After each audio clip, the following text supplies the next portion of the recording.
آج پھر عمران خان صاحب سے ملاقات کا دن ہے. بڑا کوشچن یہ ہے کہ کیا آج عمران خان صاحب سے ملاقات ہو جائے گی؟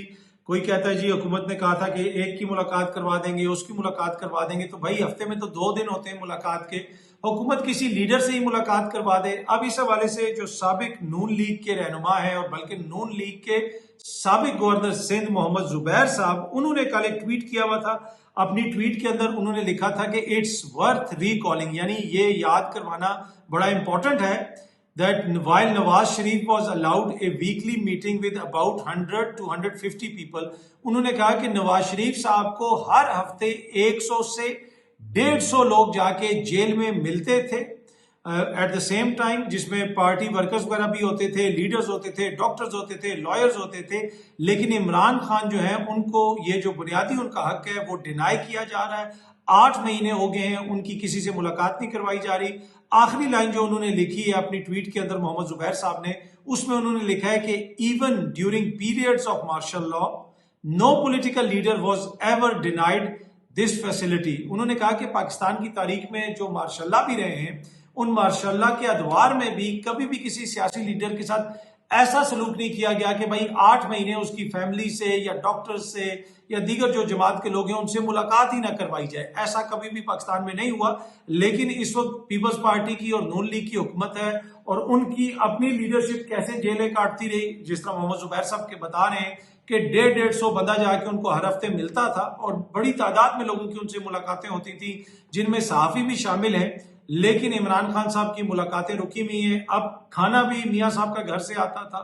یہاں پہ آپ دیکھیں کہ میاں صاحب کا جو کھانا تھا وہ ہر روز گھر سے آتا تھا. جب ایون وہ اڈیالہ جیل میں تھے تب بھی ان کا کھانا گھر سے آتا تھا. اور میں نے پہلے بھی کچھ عرصہ پہلے بھی آپ سے یہ چیز شیئر کی تھی کہ جیل کا عملہ بھی انتظار کر رہا ہوتا تھا کہ گھر سے کھانا آئے گا. وہ اتنا اچھا کھانا آتا تھا. یہ مجھے ایک بڑی امپورٹنٹ سورس نے بتایا. لیکن خان صاحب کو یہ فیسلٹی حاصل نہیں ہے. اب اس خان صاحب کا کھانا روک کے حکومت کیا حاصل کر رہی ہے؟ دیکھیں نا، اگر روز بنی گالا سے کھانا آئے تو روز اس کے اوپر خبر بھی بنے جی آج بنی گالا سے یہ آ گیا، آج بنی گالا سے وہ آ گیا، اور حکومت کیا ہو سکتا ہے کہ اس کو اپنے ایڈوانٹیج کے لیے بھی استعمال کر سکے. لیکن فار سم ریزن حکومت نے یہ ساری پابندیاں لگا کے ایک طرح سے جو خان صاحب کے لیے سمپتیز ہیں ان میں بہت زیادہ اضافہ کیا. اور ایٹ دا سیم ٹائم اور یہ بھی چیز بالکل واضح ہے کہ یہ صرف خالی سمپتیز نہیں ہے، یہ بنیادی طور پہ ہو رہا ہے. یہ بنیادی طور پہ ایک سابق وزیر اعظم کے ساتھ ہو رہا ہے کہ باقی جتنے بھی یہاں پہ سیاسی قیدی تھے ان کو جو سہولتیں میسر تھیں، خان صاحب کو وہ سہولتیں نہیں دی جا رہی. ان کی بہنوں کی ملاقات نہیں کروائی جا رہی، ان کے ڈاکٹرز کی ملاقات نہیں کروائی جا رہی. اب جو یہ ملاقات نہیں ہو رہی ہے اس پہ تحریک انصاف کیا کر رہی ہے؟ پہلے خان صاحب کی رہائی کا معاملہ تھا، اب معاملہ آ گیا ہے اور پھنس گیا ہے ان کی ملاقاتوں کے اوپر، جس کی وجہ سے کافی زیادہ تنقید ہو رہی ہے تحریک انصاف کی قیادت پر. تحریک انصاف کی قیادت یہ کہتی ہے کہ خان صاحب نے تمام تر اختیارات جو ہیں چکزئی صاحب کو اور علامہ راجہ ناصر عباس صاحب کو دے دیے. مجھے یہ لگتا ہے کہ تحریک انصاف کی قیادت یہ سمجھتی ہے کہ شاید اس وقت مناسب وقت نہیں ہے کہ ہم کوئی بڑا احتجاج کریں، تو اس وجہ سے وہ اس چیز کے پیچھے ایک طرح سے چھپے ہوئے ہیں کہ بھائی وہ جو بھی فیصلہ ہے وہ چکزئی صاحب نے کرنا ہے اور علامہ راجہ ناصر عباس صاحب نے کرنا ہے. وہ جو بھی فیصلہ کریں گے ہم مان لیں گے. یا اگر خان صاحب کا پیغام آ جاتا ہے، خان صاحب کا تو پیغام پہلے بہت دفعہ آ چکا ہے، لیکن شاید پس پردہ کچھ چل رہا ہے جو عام لوگوں کو نہیں پتا، اور اسی وجہ سے تحریک انصاف کی قیادت ہوپ فل ہے کہ آنے والے دنوں میں شاید چیزیں بہتر ہو جائیں. پر اینی وے، جس طرح میں نے آپ کو کہا کہ تحریک انصاف کی قیادت کے اوپر تنقید تو ہو رہی ہے اور اس تنقید کا ان کے اوپر یقیناً جو ہے وہ پریشر بھی پڑتا ہے اور اس کا وہ جواب بھی دیتے. کل ہی میں دیکھ رہا تھا کہ جنید اکبر صاحب نے ٹویٹ کیا ہوا تھا.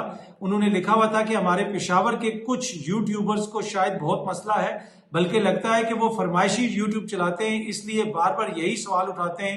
میں اس حوالے سے پہلے بھی بات واضح کر چکا ہوں یا اس حوالے سے بات واضح کر دیتا ہوں. جب مجھے صوبائی صدر بنایا گیا تو عمران خان صاحب نے مجھے یہ ذمہ داری دی کہ صوبے میں تحریک کو دوبارہ فعال کرو. آپ سب کو یاد ہوگا کہ 26 نومبر کے بعد حالات انتہائی خراب تھے. ہم نے اپنے کارکنوں کی لاشیں اٹھائی تھیں اور پارٹی احتجاج کی پوزیشن میں نہیں تھی.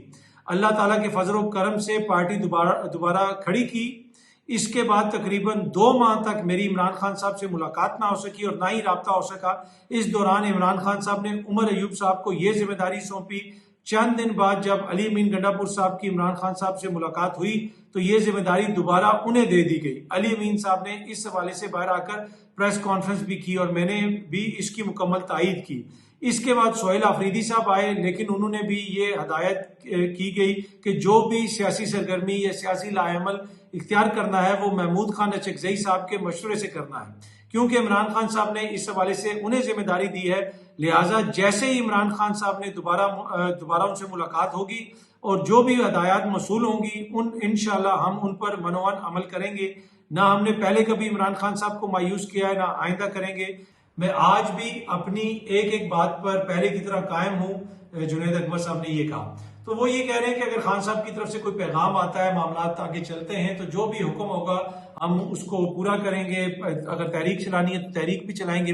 اب مسئلہ یہ ہے کہ اگر خان صاحب سے ملاقات نہ ہو اور اچکزئی صاحب کہیں نہیں جی ہم تو کوئی تحریک نہیں چلانا چاہتے، تو پھر پی ٹی آئی انڈیپینڈنٹلی کب یہ فیصلہ کرے گی کہ بھائی بس بہت ہو گیا، اب ہم نے تحریک چلانی ہے، وہ چیز ابھی واضح نہیں ہے۔ لیکن اس میں تو کوئی دو رائے نہیں کہ خان صاحب نے یقیناً کہا تھا کہ اچکزئی صاحب کو اپوزیشن لیڈر بنایا جائے اور علامہ راجہ ناصر عباس صاحب کو سینٹ میں اپوزیشن لیڈر بنایا جائے، اور وہ اسی وجہ سے خان صاحب نے کہا تھا کیونکہ ان کو پتا تھا کہ میری جماعت میں سے جو بھی اپوزیشن لیڈر بنتا ہے حکومت اس کو جو ہے کسی نہ کسی 9 مئی کے کیس میں اندر کر دیتی ہے، یا کوئی اور کیس اس کے اوپر سامنے آ جاتا ہے، اس کو نائل قرار دے دیا جاتا ہے۔ تو اس وجہ سے خان صاحب نے کہا تھا کہ اچکزئی صاحب کو نامزد کیا جائے اور علامہ راجہ ناصر عباس صاحب کو نامزد کیا جائے، اور یہ دو معزز شخصیات جو حکمت عملی بناتی ہیں پارٹی ان کے پیچھے چلے۔ ابھی تک کی سٹینڈنگ جسے آپ کہہ سکتے ہیں انسٹرکشنز تو یہی ہیں، لیکن خان صاحب کی جو فیملی ہے میرے خیال میں وہ واضح طور پہ یہ کہہ چکی ہے کہ جب تک تحریک انصاف کوئی تحریک شروع نہیں کرے گی خان صاحب کو کسی قسم کا کوئی ریلیف نہیں ملے گا۔ لوڈ شیڈنگ سے جناب پورے ملک میں عوام کی بری حالت ہے، ڈیرہ غازی خان سے لے کے جو اپنا حلقہ ہے اویس لغاری صاحب کا، ادھر سے لے کے اسلام آباد تک، پنڈی تک، ہر دوسری جگہ سے آپ کو سوشل میڈیا پہ چیزیں نظر آ رہی ہیں کہ جناب ٹرانسفارمر خراب ہو گیا، بجلی نہیں آ رہی، غیر اعلانیہ لوڈ شیڈنگ کی جا رہی ہے۔ اور کل میں دیکھ رہا تھا سینئر صحافی احمد وڑائچ صاحب ہم نیوز سے وابستہ ہیں، انہوں نے ایک ٹویٹ کیا ہوا تھا کہ پنڈی کی فیصل کالونی میں کل رات، یعنی انہوں نے یہ ٹویٹ 1 تاریخ کو کیا تھا تو وہ پرسوں کی بات کر رہے ہیں کہ کل رات 12 بجے ٹرانسفارمر اڑا، ابھی 24 گھنٹے ہو چکے ہیں، ابھی تک بجلی بحال نہیں ہو سکی، فیڈر نیو گلزار قائد ہے، خدارہ کچھ تو کریں۔ انہوں نے اویس لغاری صاحب کو اور جو اسلام آباد الیکٹریکل سپلائی کی جو کمپنی ہے ان دونوں کے ٹویٹر اکاؤنٹس کو ٹیگ کیا ہوا ہے۔ اویس لغاری صاحب جو ہے پتہ نہیں کتنے لوگ ان کو ڈیرہ غازی خان سے روز ٹیگ کرتے ہوں گے کہ بھائی یہ مسئلہ حل کرا دو۔ تو یہ چیز ایک دفعہ پھر ہم دیکھ رہے ہیں کہ ٹرانسفارمر خراب ہو گیا۔ آپ امیجن کریں کہ 24 گھنٹے الیکٹریسٹی کے بغیر اس گرمی میں لوگوں کی کیا حالت ہو رہی ہوگی، لیکن یہی صورتحال ہے۔ پر اچھی بات یہ ہے کہ یہ جو اویس لغاری صاحب ہیں ان کو تمغہ بھی دیا گیا ہے اور انہوں نے کہا ہے کہ جی کافی بہتری وہ لے کے آئے ہیں، اگر وہ بہتری نہ لے کے آتے تو عین ممکن ہے کہ جو ہے وہ 72 گھنٹے تک جو ہے ٹرانسفارمر ٹھیک نہ ہوتا ہے۔ ویسے یہ 24 گھنٹے اور کاؤنٹنگ ہے، پتہ نہیں اب کتنے گھنٹے لگیں گے۔ تو غیر اعلانیہ لوڈ شیڈنگ ہو رہی ہے جی 8-8 10-10 گھنٹے، اگر ان کو تمغہ نہ ملا ہوتا تو ہو سکتا ہے کہ 16-16 گھنٹے ہوتی۔ تو میرے خیال میں جو بہتری آئی ہے ہم سب کو ماننا چاہیے۔ حکومتیں تمغہ ایسے تو نہیں دیتی، یقیناً کارکردگی بہتر ہوتی ہے کسی کی تبھی اس کو تمغہ ملتا ہے۔ بہت جلد آپ سب دوستوں سے دوبارہ ملاقات ہوگی۔ Thank you very much.